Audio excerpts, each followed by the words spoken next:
Wow. Okay, there we go. I got us going there. Man, oh man, what's going on, everybody? It is Wednesday. End of July just coming up, man. 2 more days. It's the end. We're in August. Man, and what a week it's been, right? Tons of stuff happening. But before we get going here, everybody, as always, hit the thumbs up, hit the like, hit the follow, hit the subscribe, share the link, follow Tillman.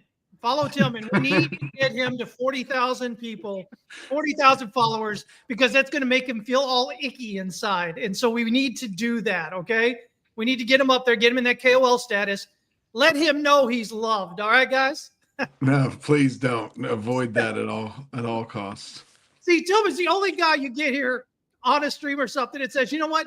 Don't follow me. Don't follow me. Don't do it. Listen, do we really need that many friends in our lives? I'm happy with just a handful of them. I don't need a bunch of. I will tell you this.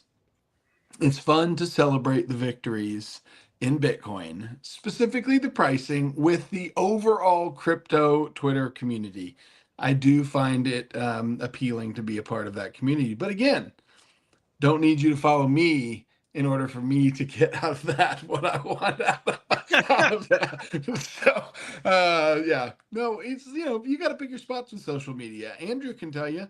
I mean, he's had to throw away all of his clothes and buy all black sweatshirts since he's been at KOL. I mean, but now he's got a red T-shirt on. I mean, yeah. Well, here's the thing: we all know that black is slimming, so that maybe has more to do with it than KOL.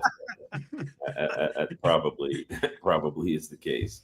Well, hey, man, listen, we got a lot of stuff that happened this last week. Man, oh man, and so today we've got the Jerome Powell going to come out here with the Fed minutes. What time is it? It's noon here, so what? In about another hour or so. You got any bold predictions? There's nothing. I don't know. There's really a bold prediction to make. I mean, a lot of people are like, what if the Fed comes out and surprises us with a rate cut? And I'm like, the Fed doesn't want to surprise you. It throws the market into craziness and may lead to the Fed being forced to become involved more, and the Fed doesn't want to do that. So, every time, it'll be a hold. Do it. You think it'll be a hold? Yeah, I think so. We've been, I've been talking about a September cut being probably the earliest since the beginning of the year. So, still holding to that. Don't see any reason to do that. GDP came out. GDP's running like a freight train. Much to the chagrin of the doomsdayers out there and whatnot. And then, of course, we had the crypto report, which came out today. And surprise, surprise, no mention of a Bitcoin strategic reserve. And that's just the beginning. We have JPM partnering with Coinbase. This is something we've been talking about. Andrew's been pushing for a while now. We've been talking about the strength of Coinbase, how it's going to be one of the leaders really in this whole kind of, welcome crypto administration, going to lead it forward there. And so, but this is a huge thing, right, Andrew? I mean, like really huge. Yeah, it's more than huge. What makes it huge to me is this is the second announcement in the past 30 days where JP Morgan is effectively requesting to be involved with Coinbase. So first, JP Morgan is building its, bank, token / stable, whatever they're doing there. They're building it on base with Coinbase, right? That Coinbase isn't going to JP Morgan and saying, let's build this for you. That it's happening. JP Morgan is building it. And they chose Coinbase to do that. And then here we have a world where JP Morgan is going to Coinbase and saying, let us build the functionality with you where you can directly from your JP Morgan account, you can deposit funds, not into your Coinbase account, but into your wallet. Yeah. Okay. So JP Morgan is now talking about crypto wallets. That is seismic, is what that is, right? This is a moment in time where we will look back, those of us that are prone to look back, I guess, and say the first time JP Morgan mentioned bank to wallet functionality is when the tide turned. So 2 to 3 to 5 years from now, We'll talk about where our assets are held, and it will have much more to do with wallets than it will have to do with savings accounts. Because we now have this, again, it's difficult to come up with analogies, and I'm pretty good at coming up with analogies. Even if my analogies stink, I'm still pretty good at coming up with them. You know, it's hard to figure out the movement of crypto to TradFi and how fast it's happening. I mean, you didn't even mention in your intro PayPal yesterday, talking about being able to execute transactions with 100 cryptocurrencies for merchants. Again, that makes an assumption that there's a wallet or multiple wallets somewhere making the acceptance of these cryptocurrencies happen, right? So we're in a moment, and I've called it Bitcoin or crypto renaissance now for maybe about 3 months. That's where we are. There are huge shifts that are happening, and you know, I don't know. You know, there's lots of ways that you can look at the size and scale of a particular bank brand, right? AUM or custody assets, whatever it happens to be. I mean, JP Morgan is as big or bigger than everybody. Just period, end of story. Beyond just their brand name, they are just absolutely massive. So globally too. So this is not just a US JP Morgan Coinbase story. This is a global story, right? And, you know, put a post out today that was almost like a subtweet of the announcement that, oh, by the way, Coinbase has 50% more customers than JP Morgan does. So that's why JP Morgan stuff is to get access to Coinbase customers. Well, to me, it's like in true crypto nature and true crypto fashion to force adoption. And what I mean by that is like JP Morgan doesn't do anything that they don't want to do until they have to do it. And they're at a place where they have to do it. And that's a testament to all of us. That's a testament to the fact that there's millions and tens of millions of users of crypto that have demanded this be integrated into the fabric of the financial system. And the integration that we're seeing is not, 2024, 1 year ago, Jamie Dimon said Bitcoin was a pet rock. Today, we see a full native integration. And when full native integration is happening, you're not talking about JP Morgan bringing a bunch of tech to Coinbase and integrating with them. There is one thing they have that Coinbase wants. Not one thing. There isn't one piece of archaic infrastructure that Coinbase is like chomping at the bit going, oh man, we're really going to get our hands on this. No, it's the other way around. And so we've talked about this ad nauseum on the show of like, okay, what does the future of mergers and acquisitions look like? What is the future of legacy companies versus new upcoming companies? How does Coinbase keep their edge? This is about as strong a play to keep an edge as you could make. I don't see an announcement. I can't even think of a hypothetical announcement that's bigger than this. Like name a bigger exchange, like, okay, maybe Binance, but it's still not as big because it's not US based. So, you go to Kraken, you go to Gemini. Let's say they announce something like, hey, we're integrating natively and partnering with Wells Fargo. This is orders of magnitude above that.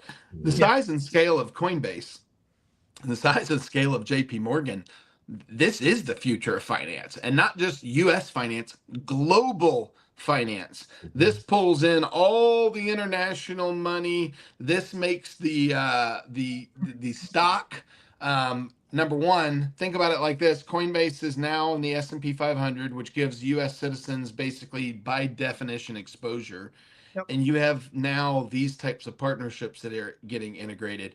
It seems to me like Checkmate, it would be the term that would come to mind. The point Tillman made about JP Morgan doing something like this because they have to, not because they want to, is as prescient a point is going to be made on this podcast today.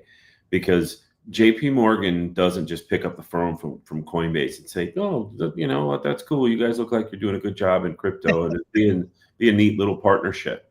What happened there is over the past 2, 3, 4, these types of organizations, large institutions, all they do all day is look at spreadsheets and data and spreadsheets. And how can we make decisions that will make these numbers either stop going the wrong way or go more so the right way? Yeah. And I guarantee you, JP Morgan said, okay, there's a cross section of our customers who are leaving and not coming back. And where are they going? Oops, a large portion of them are going to Coinbase or other crypto type of exchanges, decentralized versus what it is that we do. They're like, we have to stop this somehow. We have to give this cross section of customers not necessarily a reason to come back, but certainly a reason to stop leaving, right? So all the people in this cross section, okay, I guess I won't leave because I can now do some things back and forth. So, okay, I'll just leave my money there. The numbers tell a different tale, in my opinion. I think there's a more sinister story afoot, Andrew. Are you ready for my Is it story time now? Well, if your thesis was correct, they would have been doing things actively as they were losing the 100 million plus customers that Coinbase has already accumulated. It's not like Coinbase is like this tiny little exchange out there. Like, how do you ignore it until this point? Why now? Right? What's the impetus? What caused JP Morgan to go, you know what? We better start dealing with these guys. Let's roll up our sleeves and figure out a partnership. And American Express, the same thing. And here's my hypothesis. It's about power. It's about the fact that there are lots of meetings happening in Washington. And the guys who used to be at the heads of that table commanding the meetings and talking about the terms going forward are now the JP Morgans at the table going, are we getting invited to the next meeting? We don't really have much to contribute here. And, Washington and finance, whether we like it or not, are very, very incestuous. And I think that this is more about a preservation of need in terms of they find themselves literally not being in meetings anymore that they once were commanding the entire room with. And Coinbase, if you think about the administration and what the future of finance with guys like Bo Hines looks like, he's not inviting JP Morgan to the White House to talk about the future of finance. He's definitely been talking to Coinbase about it. And so it's like preservation at its core, which is how do you maintain power as a bank? Well, you get that power from the government. So how are they having to maintain their relevance in the world of finance with Washington?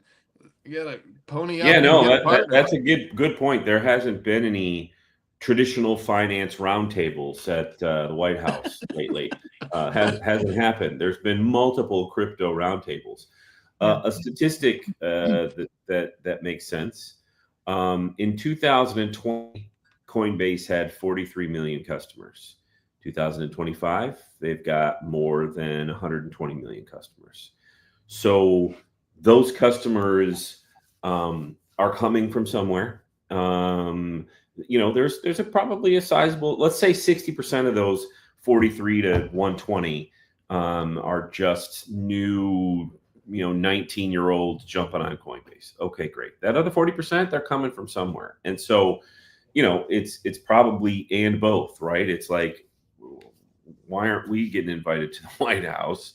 And being involved in these, overarching adjustments to the way that the world works. And at the same time, Coinbase has, 2.5x'd its customer base in the last 5 years. To give some context, right? So Robinhood is pushing into the, pushing hard into crypto, right? But they were a new player on the world of traditional finance. In 2020, they had 22.5 million customers. Today, they have 28. Again, very, very different growth dynamics for a company like Coinbase, who is, purely crypto native, versus those. Now, I can quickly look up, what did JP Morgan look like in 2020 versus 2025. I bet you there's not a whole lot of growth, not a whole lot of growth at all. So yeah, it's they've gone from 67 million customers in 2020 to 83 million in 2025. Well, so it's very indicative of the ETF growth. Like we've seen curves before, we just haven't seen curves like this before. And that, everybody eventually has to take notice. Bitcoin, guys like Peter Schiff, right? He's been a naysayer for so long. The joke in our community is really not that he's not a smart guy and that he doesn't have salient points. It's like, when are you gonna capitulate? Like, Is it at year 40, Peter? Is it at year 100? When Bitcoin, if Bitcoin surpasses the infamous 400-year fiat number, will then you admit that it's like what? So the amount of math and perfect math that Bitcoin has displayed to the world over the last 16 years is unlike anything that we've ever seen in the history of humankind.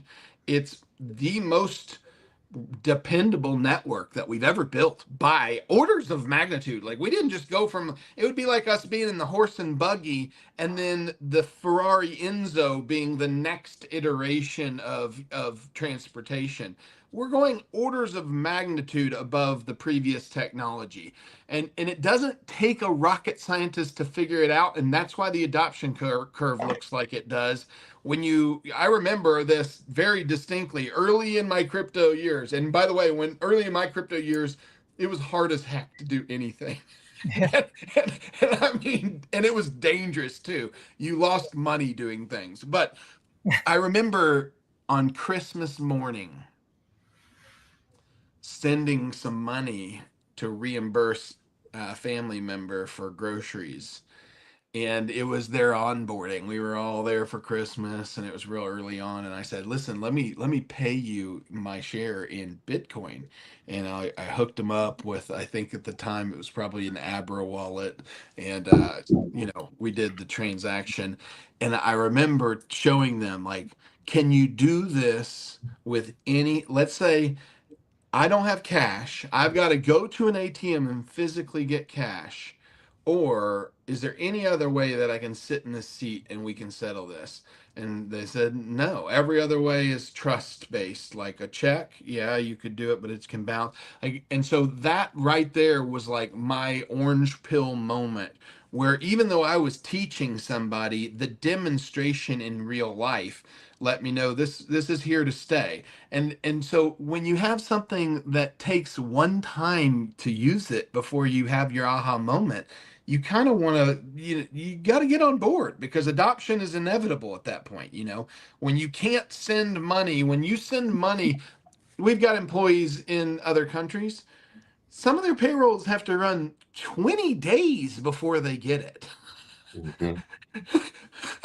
That's crazy. Does that sound like modern finance to you? No, it doesn't. It sounds ludicrous, and it is ludicrous. And so, Bitcoin solves this, and stable coins are a product of Bitcoin, and they solve that, and all the different use cases that we can think of applied to all the other technologies that we've created over the last decade. They solve a lot of problems too. So, new age of technology solving problems.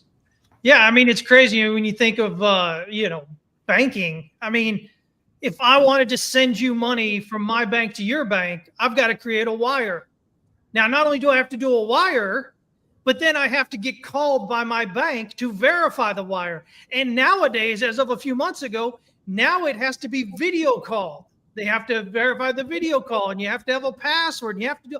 And then they say, okay, listen, if you get it in by 3:30 p.m. Central Standard Time, it'll go out that day. And then it doesn't. It goes that next day, and they go, oops. I mean, it's like it got caught in the fraud prevention department, Yeah. and we need to verify an additional piece of information. It's the most and you're paying $25 to do all that. minimally, yeah, depending on who you are, yeah. I mean, it's insanity, and it's archaic. And to think that that's the only equivalent form of instant settlement that we've come up. Instant settlement to the world of finance right now is me telling you that I've sent you a wire and you waiting at your account like this to see after a day of. I mean, that's nuts. That's insanity, man. It is. It's absolutely crazy, and and it's you get the naysayers out there with the crypto and whatnot, like Peter Schiff and whatnot. But at the end of the day, I mean, you just go, listen. This is the reality if you're using a bank. This is the reality if you're using crypto. I mean, it really doesn't take a lot of brain power to go, man, oh man, they're going to have to get this way because we've shown it can be done. We can do that. And not only with that, but now we're talking about tokenization of real world assets. This is something we've talked about over the entire time we've been doing this show. Texas has its exchange that wants to start up here not too long from now, and that's going to be a 24/7 exchange. Tokenization assets on there. Who was it that just recently, eToro, wasn't it? That they're going to do tokenization of stocks on their platform. Kraken's doing it. Gemini's doing it. Coinbase is doing it. Everybody's doing it. As they say, Mom, everybody's doing it. Why can't I? But the exchanges are going to be banks. The banks are going to be exchanges. And there's a precedence that's been set from a customer integration perspective. And it was announced whenever the JP Morgan Coinbase announcement took place. They didn't just say, hey, we're partnering with these guys. We're in support with them. We're going to we're integrating the wallet in so money can flow between our systems as if it's one system. That integration, guys, is going to come everywhere. That integration is going to be at your bank. That integration is going to be at every exchange you use. You're going to expect in the future, when you want to move your money from brokerage A to brokerage B, because brokerage B has a commodity or some sort of crypto for sale that you want to get access to, you're going to expect it in the TradFi side like you would expect it in the crypto side. Instantly movable, instantly settlable. You can have your position in 5 minutes and go to lunch and be done with it. And correct me if I'm wrong, but and Andrew, maybe here, but I think they're also allowing you to use the points with the JPM credit card. Yeah, that's correct. So this is kind of like a follow-up to Gemini and Coinbase having credit cards that end up, instead of creating airline points, now you're going to be able to use those points to accumulate crypto. I would assume a bunch of different ones. Well, it's the Visa equivalent announcement to the Amex announcement. Yeah, that's now right. They've got the whole credit card processing. Well, think about this. If you're Coinbase now, you have a Coinbase specific card that has an Amex partnership, and you now have a JP Morgan Sapphire card that has, I mean, anybody that uses credit cards knows that those two cards are kind of like at the top of the pyramid of credit cards. If you want to be a cool credit card guy, those are way up there. Again, Coinbase is doing things that, trying to run as fast and hard as they can so that nobody can catch them. It's really something. And my guess is that, pretty smart people work there, and they're thinking, we still have not gotten to a point again where we've gotten the world of retail's attention based on Bitcoin price, right? So Google searches and all that haven't spiked. And when that happens, Coinbase ends up with a bunch more customers too, right? So they're doing all of this work. And then when that happens again, they're going to just shovel another 40 million people onto their platform. And who knows what they do at that point, because Another little marker. They did a partnership with PNC Bank. Coinbase did a partnership with PNC Bank. I don't know. Obviously, It's JP going to be Morgan. bank integration in a toolbox. That's what Coinbase's enterprise business services is going to be basically about, is onboarding banks and going, here's your toolbox. Here's how you take payments. Here's how we integrate our system with your system. It's going to be essentially a blueprint of what they're doing with JP Morgan, but across every single financial institution that exists. So if you're a small regional bank somewhere and you want to get into the crypto game because you think it'll be good for your growth, which I think it probably would, guess who you call? Hey, Coinbase, we want, they're going to literally facilitate that. And I think that's if you look at the selling the shovels model, that's going to make them the most amount of money. That's going to give them, that's the Amazon model. That's all of the data, right, in the cloud. That's what Amazon cloud storage, that's what Amazon business services, that's what Amazon really, put a huge amount of money into. And I think that's what Coinbase's next iteration is about. It's about that type of data. It is. It's interesting that Coinbase is going in this direction, because what it tells me is that Coinbase isn't in a rush to either acquire a bank or necessarily become a bank. They want to stay a quote unquote tech company. Yeah. And also the truth that in the world of TradFi and in the world of banking, there's only one bank that could choose to acquire Coinbase. Anybody know what that one is? JP Morgan, because they're worth almost $900 billion. Their current, latest and greatest valuation as of today, based on their stock price, is $900 billion, and Coinbase's is $100 billion. So, but there are no other banks that even approach that, right? There are no other banks that could even consider it. So it looks like the path that they're taking is let's co-opt as much TradFi clients as we possibly can with what Tillman just said, crypto in a box or / bank in a box or crypto banking connectivity in a box. And so, just by partnership osmosis, they end up with an additional 10 million customers over the next 18 months from JP Morgan, another, 800,000 from PNC. And then who knows what the next, partnership sort of revelations are. The truth of the matter is that PNC is considered a regional, right? It's a certain size of bank. JP Morgan is a global phenomenon. So you've got a global bank partnership, you've got a U.S. regional bank partnership. It's smart stuff they're doing, man. Well, what's going to be really interesting is, I think, the thing that I'm looking at, think about how geographically bound customers have been over the last 10 years of crypto. Mm-hmm. What I mean by that is no one in the US that I know uses Binance as their base. Why? Mm-hmm. Because it's not US based.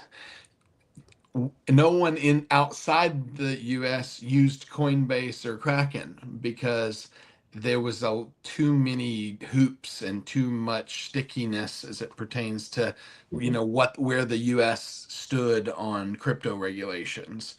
And so there was more risk almost them doing that than keeping it at. What is going to happen now is those walls are going to be torn down.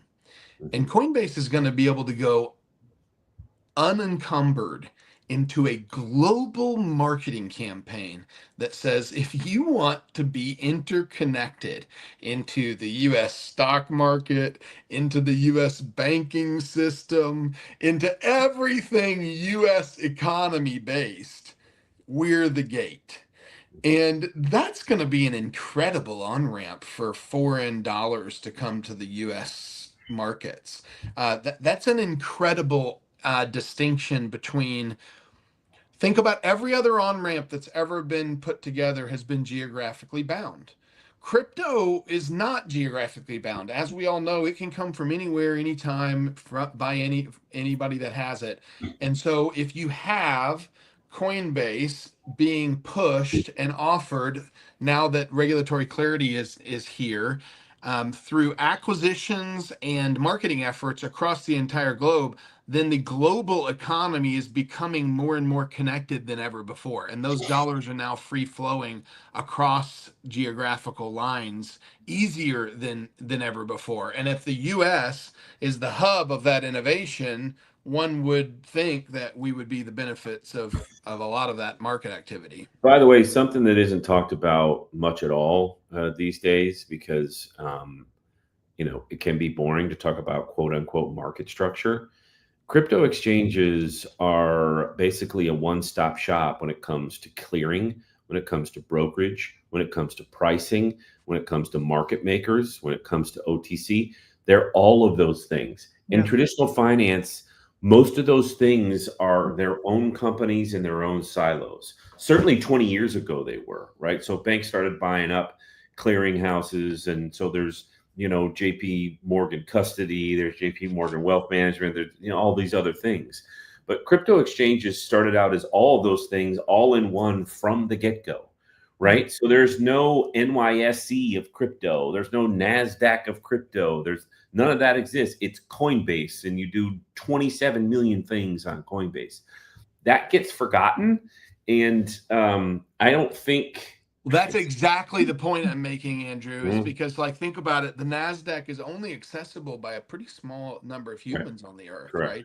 Whereas everything Coinbase is offering, including tokenized versions of the NASDAQ, could now be offered to everyone on the earth. I mean, if you live in Cambodia and you have the ability to take your savings and put it into U.S. equities for the first time, I mean, I would think that would be an appealing thing. That would be something that a lot of the world will take us up on. Yeah, the change we're seeing, in the financial sector, when you look at everything coming up with stable coins, you look at crypto, you look at Bitcoin, you look at tokenized securities, you look at, exchanges going, stock market exchanges going to 24/7 trading. I mean, the degree of change, the degree of progression we've had, probably, you're going to say from like 2020 to maybe 2030. I don't know what I've been trying to think about. Where is there a comparable time in financial history where we've seen such a leap, such a change over such a short period of time? Well, and I think, Chris, when you begin to factor in birth rate, then there are dynamics there that from a birth rate standpoint, things start to adjust. You're starting to get it. Yeah, you're starting to get it. I'm starting to figure it out. Yeah, I spent some real time on that in the past week. Didn't really learn anything. It didn't make much sense at all, but I did spend some time on it. So I just keep spending time on it, man. It'll make sense. but realistically, though, again, the ideal is, for all these banks, for all these exchanges, whatever. It's about bringing in, money. It's about bringing in, especially if you're a crypto exchange, bringing in the trading. You make your fees off the trading, right? It simply is not a surprise that the banking lobbies and all of that stuff were kind of on the side of a Gary Gensler type of regime. They wanted to gatekeep a wave of innovation that was pounding away at the gates. And gathering huge amount of customers.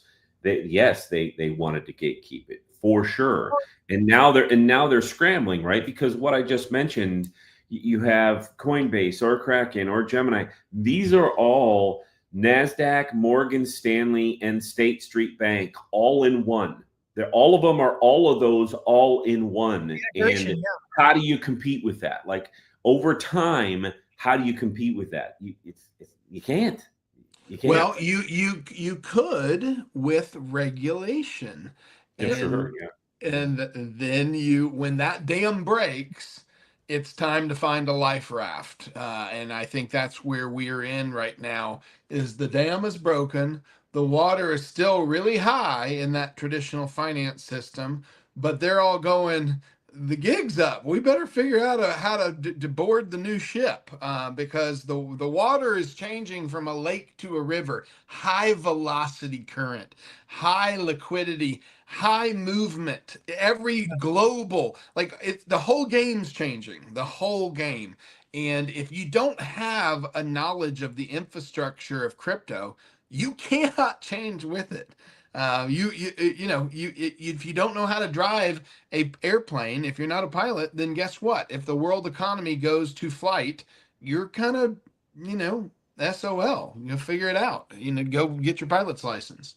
And what the banking, what we were talking about here, what the banking was trying to do, right? The big players in banking were trying to do, we're trying to control, trying to gatekeep. I mean, but that's what every dominant,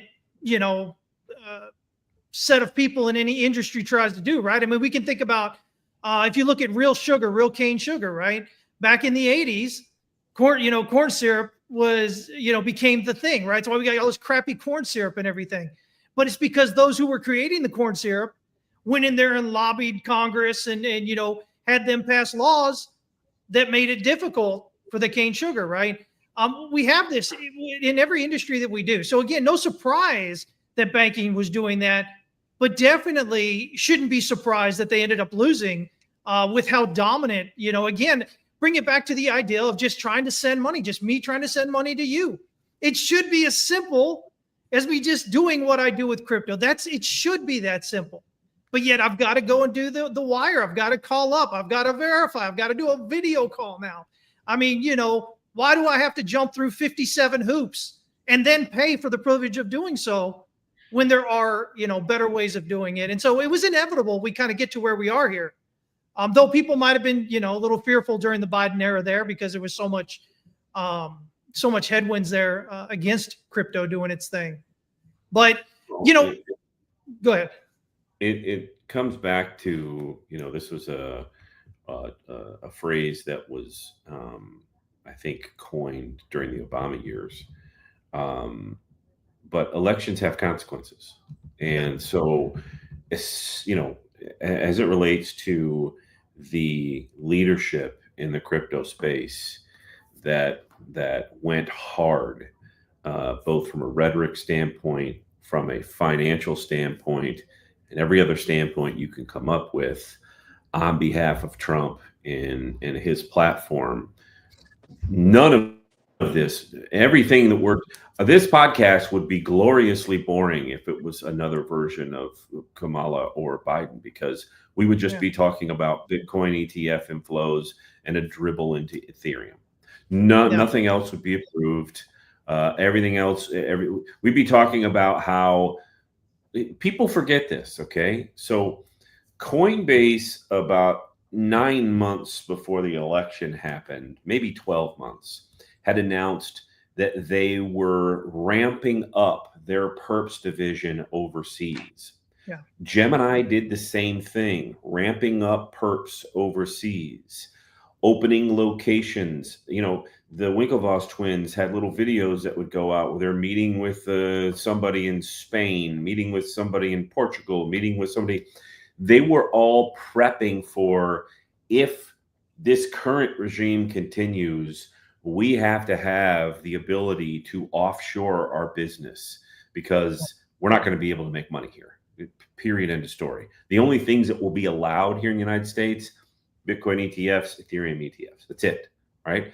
So, kind of kudos to the folks that went all in on Trump and him getting elected, which has provided this wide open highway that is all about innovation. If it didn't happen, we'd be talking about, Gemini Europe and Coinbase Europe. And who knows what that even looks like. Right? Well, I think the exciting part is the catch-up period, because free market dynamics are at play all the time unless they're being manipulated by force or external force. And these have been manipulated by external force for so long that the catch-up period, the pendulum has to swing the opposite direction equally as hard before it can find its equilibrium.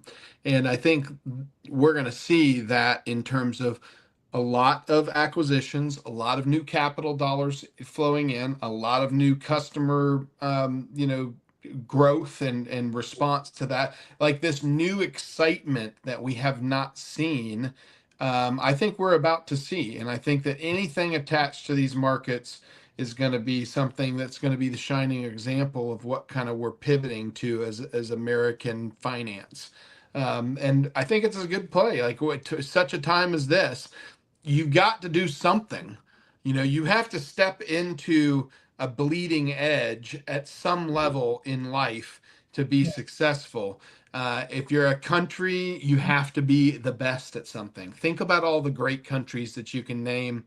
There are certain things that they are the best in, and we attribute them to be the best in. Guess what? You can't buy champagne in Odessa, Texas. Doesn't exist, my friends. Certain places get that reputation for being perfect in that. We are the banking country. So let's let innovation fly. Let's let this sucker rip, and let's see how high the sky is, because that's the beautiful thing about inflationary economies and debt-based economies. It's all relative. Let me give you the example. If we were playing the game of Monopoly, right? And that point in the game where a couple people have everything on the board, and you kind of know who's going to win or who's down to the wire, and everybody else is just kind of bleeding out slowly. Well, imagine at that moment, there was a big wad of cash dropped into everybody's pocket. What would happen? Well, the game would keep going. It would extend the life of the game. And if you keep dropping cash into the game never ends, because people can pay their bills with the new cash that's coming into the system. That works as long as everybody keeps playing that game.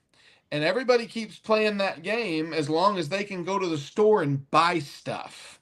And so, as long as you keep that in balance to some degree, and the people are always going to want to live more comfortably than they can afford. People are always wanting to stretch. All of those things are human nature, and capitalism serves against that human nature very well, especially without encumbrances. So we're about to see in the crypto space, in my opinion, a revolution of finance, and it's because we've been pinned up. It's been being locked in a box for over 7 years now, and it's time to kind of see the pendulum swing the other direction and see where it falls in the middle.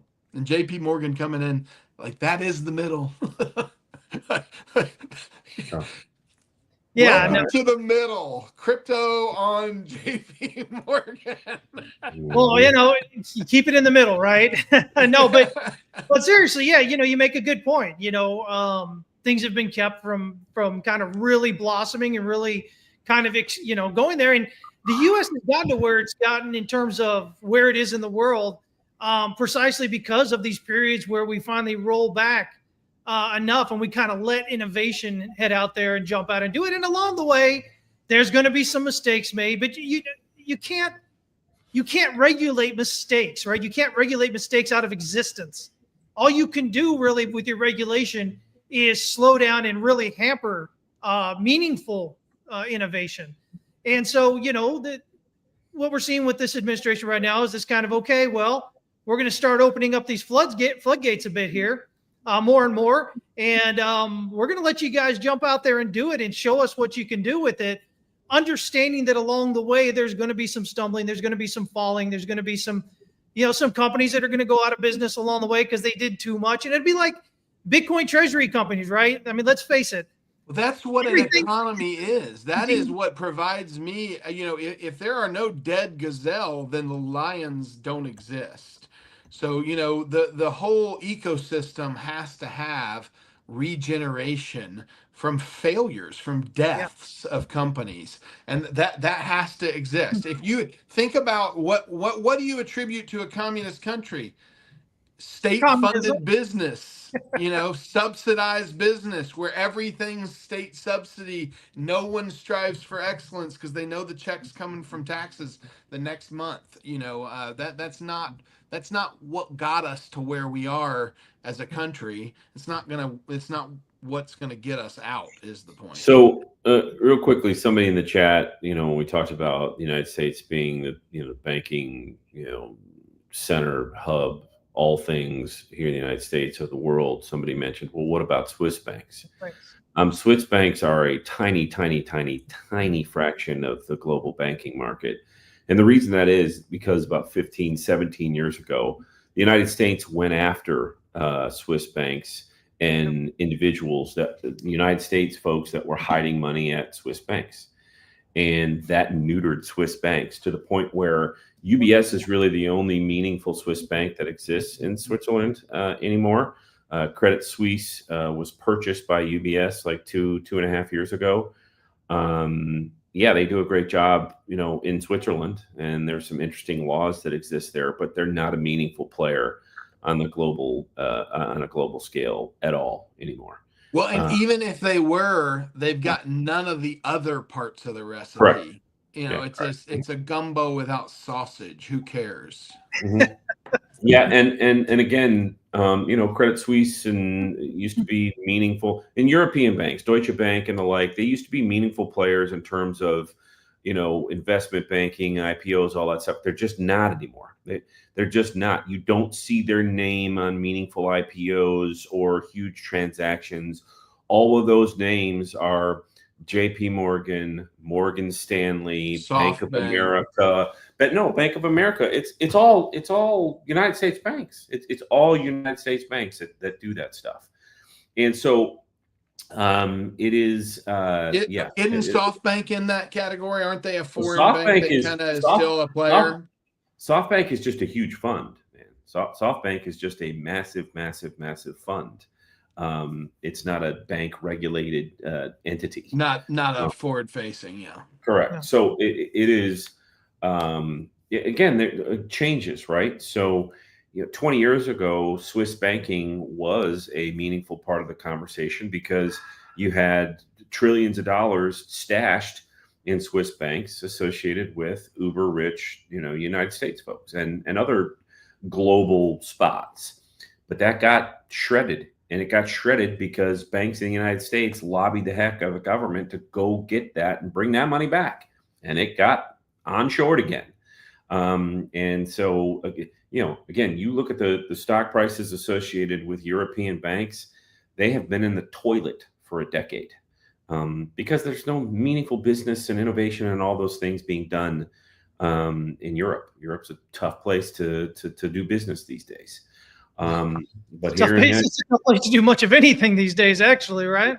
Well, one begs the question: the use case that got them there ended up being the use case that killed them as well. Like, they were infamous for being a shelter, and when the global community essentially closed that loophole, they were the easy number one target to close.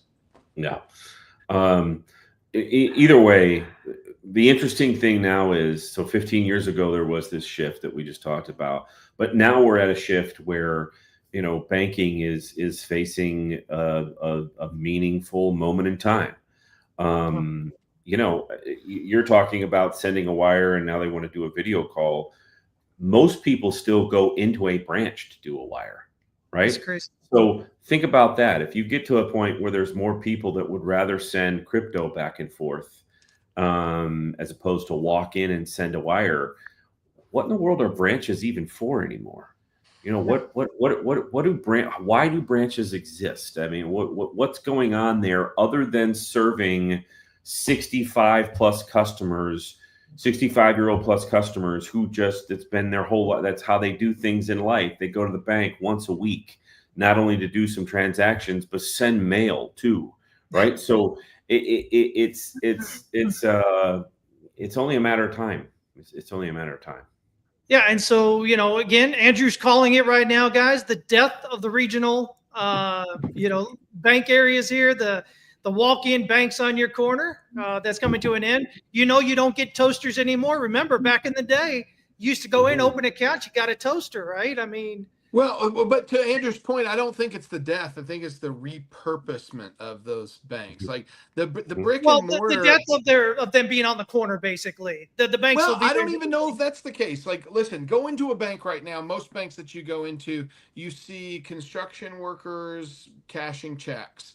You see vending machine entrepreneurs with big sacks of quarters they have to you see all these weird peripheral, car wash businesses with coins.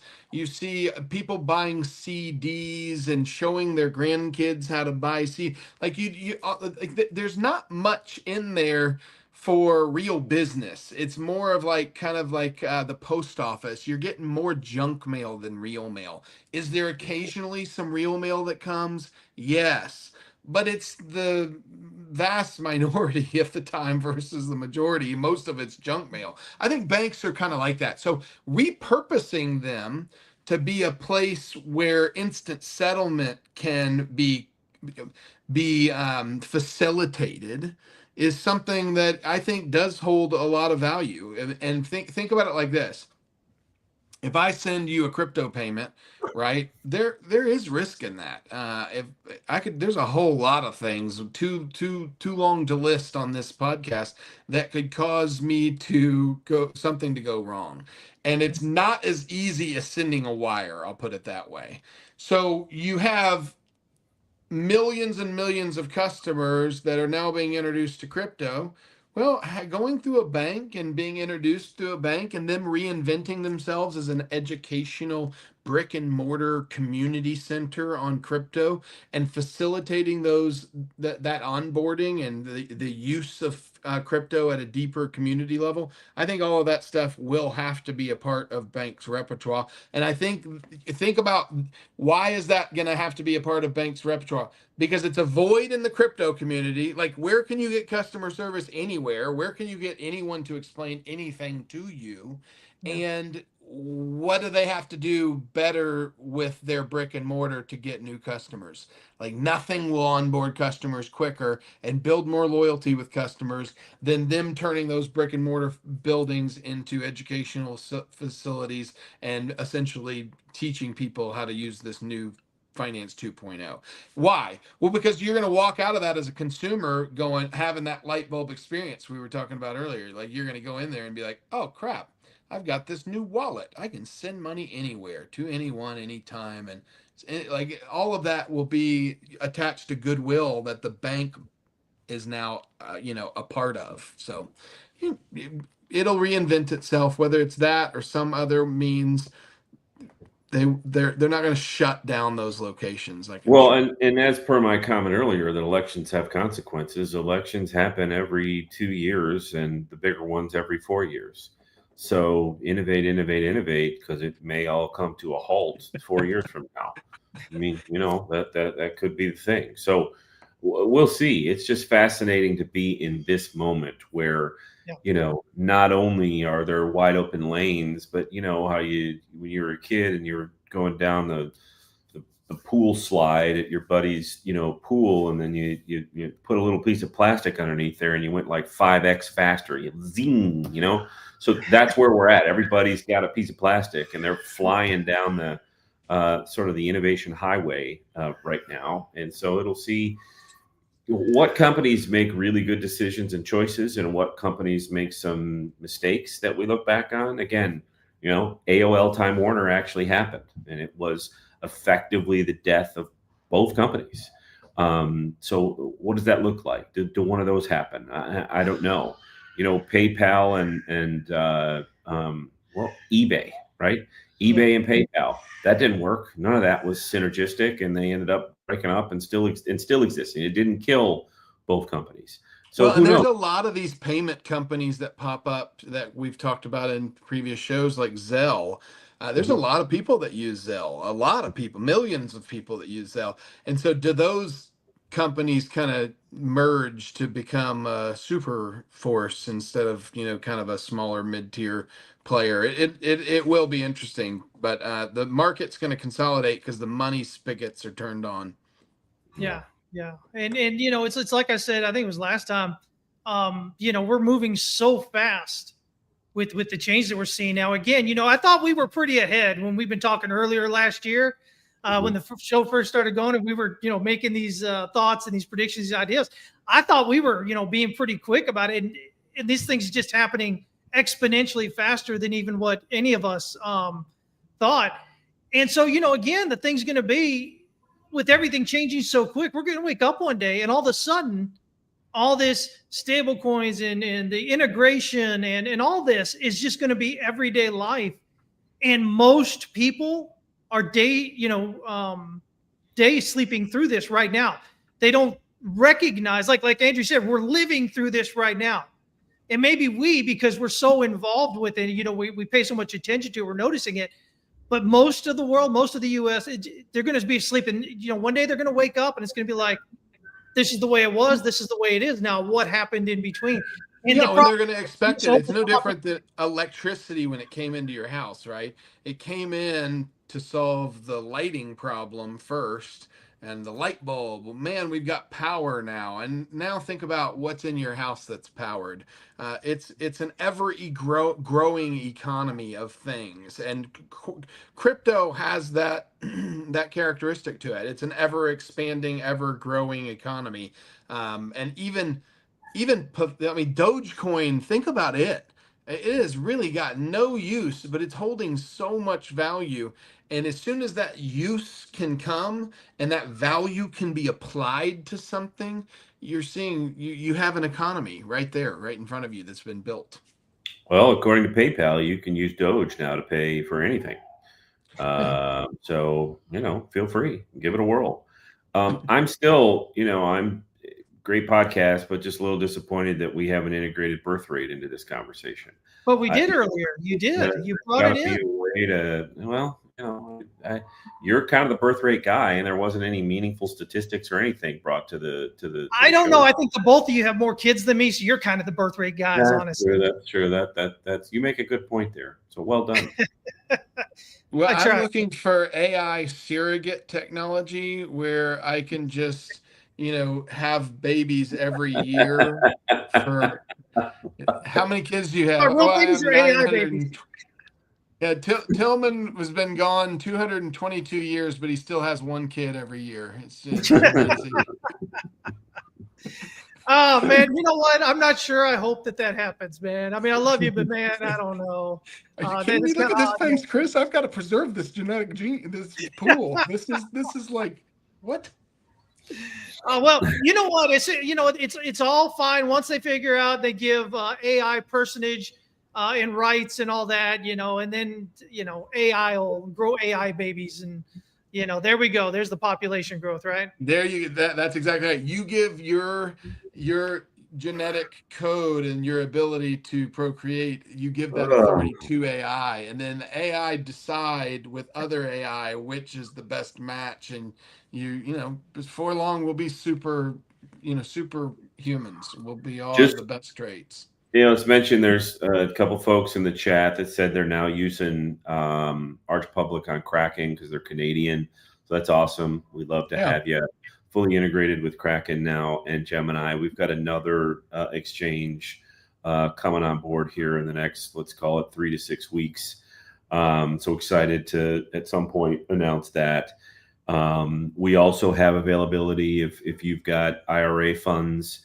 We've got a great partnership with an IRA firm that will do just a fantastic job of onboarding you to use our tools and our toolbox and directed IRA. So you can engage with them, transfer your IRA to directed and be using our tools to accumulate whatever crypto it is that you want to accumulate. They do great work. So, just tons and tons of, announcements and new availability for people that want to get involved and use all of our tools.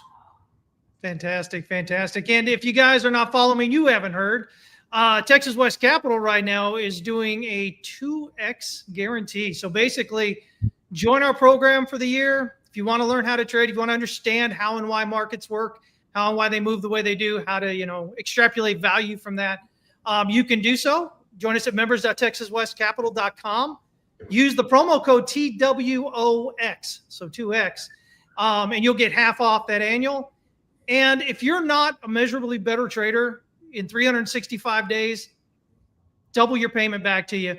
That's how much we believe in what we do. That's what we've got with the customers that we have that come in right now, learning how to do it. I think absolutely, either way you're going here, I think is a great way to go. These guys have a great product that we've seen work over and over again. And if you're not following them, definitely do. And follow their company as well. Our products are very complementary. Like Chris will teach you the ins and outs of why, and you can learn. Like, if I'm a hunter and I want to kill a big buck, right? I can pay somebody to take me and stick me in a stand, and I can shoot a gigantic buck over bait, and I can hang it on my wall, and no one will be the wiser. That's trading automation. If you want to learn how to hunt in the woods, that's Chris.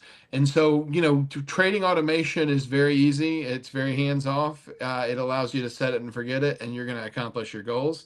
And reading the forest and walking through the woods and understanding how to use the wind to your advantage and all those things, it makes the hunting. So you combine those efforts, and what you get is kind of what I would consider the best of everything. I don't encourage anyone to do anything blindly in life. So even if you're using our automation, use it with some understanding of how you want to use it and what you're doing and why you're doing it. And it becomes that much more of a rich engagement and rich outcome. 100%, man. I said all the time, there's indicators, they kind of work out there. There's your software, which works really well, but the more you understand about the market and about what's going on there, the more value you can derive from that. And so I'm a big proponent of it either way. But whatever you do, don't sit outside crypto right now. I mean, this is your opportunity. Even if you haven't come in yet, we're here, right? People are like, oh, Bitcoin's too high. The price is too high. Listen, you're going to be saying that in 5 years from now, 10 years from now, you're going to be kicking yourself going, God dang it, why didn't I get in?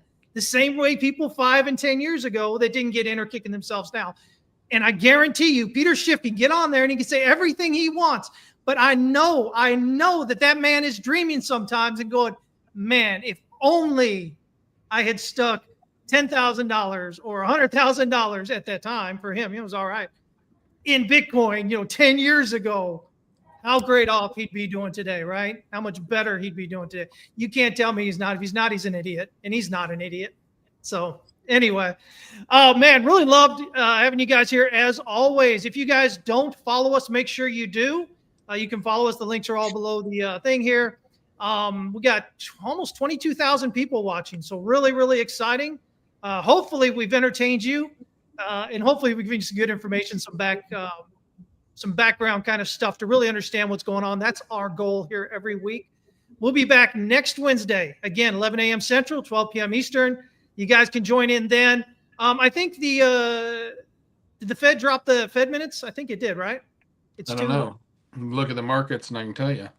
Or is it still an hour away? It's an hour away. The markets haven't done an hour away. Okay. Yeah. So y'all be ready for that.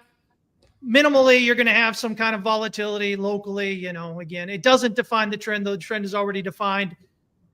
I hope you guys are long Bitcoin. So as always, remember, the only thing you control in trading, in markets, investing, in life is how much you lose. That's the closest thing that you have control over. So make sure you take it seriously. Get out there. Don't YOLO, but take some calculated risks in life. It'll do you a lot better. Guys, I appreciate you as always. Keep working out there. Keep pushing that. Excited to hear about the next exchange that you guys get integrated there with. And so I'll keep pushing you until you tell us. Push. Starts with a C and ends with a base. Well, there you go, guys. If you could figure that out, get excited. All right. Y'all have a great week. Trade safe. Thank you for joining in. We'll see y'all next time. Take care, everybody. Yo, bye.